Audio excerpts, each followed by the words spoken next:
ചെന്നപ്പോൾ ഒരുത്തനിറങ്ങി ഓടി.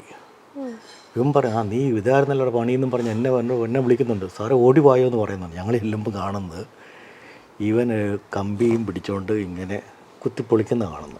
ഇൻവെസ്റ്റിഗേഷനോടൊരു ഇൻട്രസ്റ്റ് തോന്നാൻ കാരണം എന്തായിരുന്നു? ബുക്സോ എന്തെങ്കിലുമൊക്കെ ഇൻഫ്ലുവൻസ് ചെയ്തിട്ട്? അല്ല, ബുക്സ് അല്ല അതിൻ്റെ അകത്ത്. ഇൻവെസ്റ്റിഗേഷൻ നല്ല ക്വസ്റ്റനാണ് അത്. ഇൻവെസ്റ്റിഗേഷൻ ഇൻട്രസ്റ്റ് എന്ന് പറയുമ്പോൾ ഞാൻ ആക്ച്വലി നെടുങ്കണ്ടത്തിരുന്നപ്പോൾ സമയത്താണ് എനിക്ക് ഇൻവെസ്റ്റിഗേഷൻ ഇൻട്രസ്റ്റ് വരുന്നത്. അന്നത്തെ കാര്യം ഞാൻ നേരത്തെ ഒരു ഇതിലത്ത് ഞാൻ പറഞ്ഞിട്ടുണ്ട്. അന്ന് ഈ പറഞ്ഞ പോലെ ഒരു ടി വിയോ ചാനലുകളോ ഒന്നും തന്നെ ഇല്ല. അങ്ങനെ ഇരിക്കുക അവിടെ പല പല മോഷണങ്ങളൊക്കെ ഉണ്ടാവും, ചെറിയ മോഷണമൊക്കെ ഉണ്ടാവും. അത് അന്വേഷിച്ച് കിട്ടിയില്ല അത്ര തന്നെ. അങ്ങനെ ഇരിക്കുക അന്ന് നെടുങ്കണ്ടത്തുനിന്ന് നമ്മുടെ ഈ രാമനക്കവേട് പോകുന്ന വഴിയുണ്ടല്ലോ, തൂക്കുപാലം കറക്റ്റ്. തൂക്കുപാലം പോകുന്ന വഴിക്ക്, നെടുങ്കണ്ടത്ത് തൂക്കുപാലം പോകുന്ന വഴിക്ക് കുറേയധികം പെട്ടിക്കടകൾ, അന്നത്തെ കാര്യം പെട്ടിക്കട എന്ന് പറയും, ഒരു 10 കടകൾ അവിടത്തെയും. പിന്നെ കൂട്ടാറ് പോകുന്ന വഴിക്ക് അവിടെ ഒരു കുറേയധികം കടകൾ കുത്തിപ്പൊളിച്ച് രാത്രിയിൽ. അതിൻ്റെ അകത്ത് വലിയ 10 500 ചിലപ്പോൾ 200 100 ഇതൊക്കെ പൈസ കാണുള്ളൂ. അത് വലിയ കാര്യമൊന്നുമില്ല ഇത് മറ്റുള്ള നോട്ടത്തിൽ. പക്ഷേ ഇത്രയും പെട്ടിക്കട രാത്രി കുത്തിപ്പൊളിക്കുക വെച്ചാൽ വലിയൊരു മോശമാണ്. അതുപോലെ എല്ലാ ആഴ്ച ഇതുപോലെ അവിടെ എവിടെയെങ്കിലും മോശം ഉണ്ടാവും, ആ ഭാഗങ്ങളിൽ എവിടെയെങ്കിലുമൊക്കെ. അപ്പോൾ ഇത് കണ്ടപ്പോഴത്തേക്ക് പത്രത്തിൽ ചെറിയ ന്യൂസ് വന്നു ഇങ്ങനെ പെട്ടിക്കടൽ. നേരെ മറിച്ചൊരു സ്വർണ്ണക്കടയാണെങ്കിൽ അത് വല്ലാത്ത പ്രശ്നമായി പോകും. പക്ഷെ അന്ന് ഈ ന്യൂസ് വന്നപ്പോഴത്തേക്ക് ഇപ്പോൾ ഞാൻ അന്നേരം പോലീസ് സ്റ്റേഷനിൽ നമ്മുടെ എല്ലാ ആഴ്ചയിലും ഇങ്ങനെ മീറ്റിംഗ് കൂടാറുണ്ട്. എൻ്റെ ഒരു വെള്ളിയാഴ്ച എപ്പോഴെങ്കിലും മീറ്റിംഗ് കൂടി ഞങ്ങൾ സംസാരിക്കാറുണ്ട്. അപ്പം ഇത് വന്ന് 2-3 ആഴ്ചയിൽ തുടർച്ചയായിട്ട് പല സ്ഥലങ്ങളിൽ ഇങ്ങനെ മോഷണമൊക്കെ വന്നപ്പം അതെല്ലാം ഈ പാവങ്ങളുടെ കുത്തിപ്പൊളിക്കുന്നത്. ഇപ്പം ഞാൻ പറഞ്ഞു ഇത് ഒരു ശരിയായ നടപടിയല്ല, നമുക്ക് പിടിച്ചേ പറ്റുള്ളൂ. അപ്പോൾ നൈറ്റ് പെട്രോൾ പോകുന്ന ആൾക്കാരുണ്ട്, പോലീസുകാരുണ്ട്.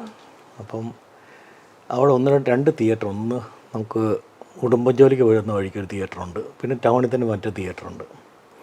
ഈ 2 തിയേറ്ററിൽ നൈറ്റ് ഞങ്ങൾ വാച്ച് ചെയ്തു. സാധാരണ കള്ളന്മാരൊക്കെ സെക്കൻഡ് ഷോ കഴിഞ്ഞിട്ട് ആണിയന്മാർ മോഷിക്കാൻ പോകുന്നത്. അപ്പോൾ അത് വാച്ച് ചെയ്ത് ഞങ്ങൾ നോക്കുമ്പോൾ അന്ന് കുറച്ചാളൊക്കെ മോഷണമൊന്നും ഇല്ലായിരുന്നു.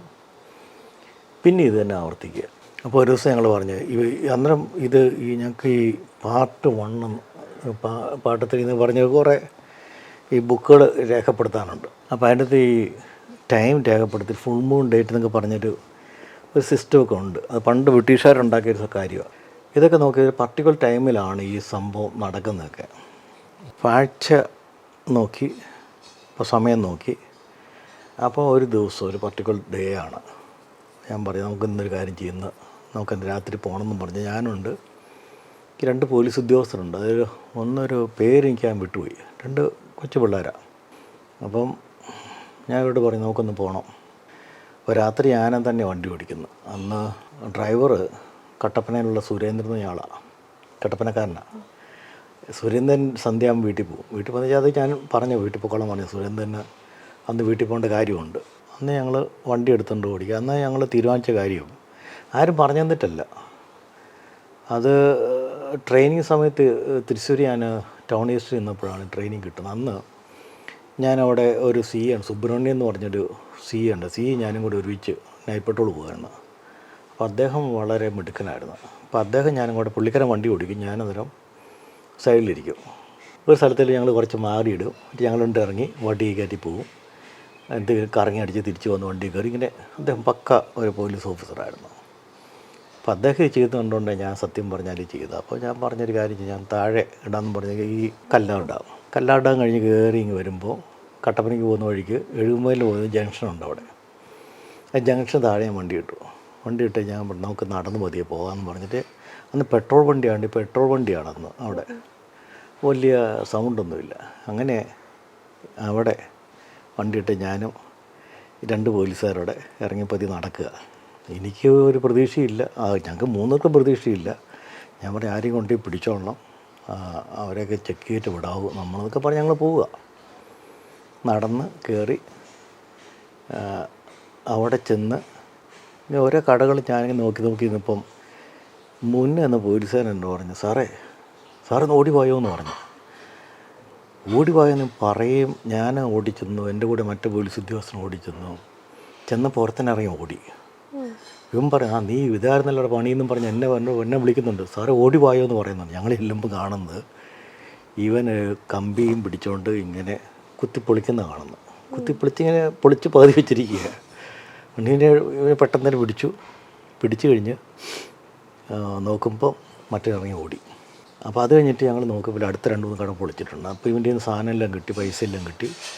മറ്റേ കിട്ടിയില്ല. അപ്പം ഇത് കഴിഞ്ഞിട്ട് ഞങ്ങൾ അന്ന് ഇവനെയും കൊണ്ട് ഞങ്ങൾ വന്ന് കേസ് രജിസ്റ്റർ ചെയ്ത് അങ്ങനെയാണ് ഈ മോഷണ കേസ് കേസ് രജിസ്റ്റർ അങ്ങനെയാണ്. അല്ല അന്നാണ് എനിക്ക് ശരിക്കും പറഞ്ഞാൽ എനിക്ക് ഇൻവെസ്റ്റിഗേഷൻ്റെ ഒരു പാർട്ട് എനിക്ക് കിട്ടുന്നത്. അപ്പോൾ ഇങ്ങനെ വന്നപ്പോഴത്തേക്ക് ഇവന് ഭയങ്കര കുറ്റവാളിയായിരുന്നു. ഒരു കൊടും മോഷ്ടം. അത് അവിടെ ഉള്ളതല്ല, അത് ഈ പറഞ്ഞ വേറൊരു സബ് ഡിവിഷനുള്ള, ഞാൻ പേര് പറയുന്നില്ല. പേര് പറഞ്ഞിട്ടുണ്ടെങ്കിൽ ഇപ്പോൾ നാടിനിപ്പോൾ ബുദ്ധിമുട്ടായതുകൊണ്ട് ഞാൻ പേര് പറയുന്നില്ല. ഇടുക്കി ജില്ലയുള്ള മറ്റൊരു സ്ഥലത്തുള്ള ഒരാളാണ്. അപ്പോൾ അവനും അവിടുത്തെ ഒരു വലിയൊരു മോഷ്ടാവായിരുന്നു.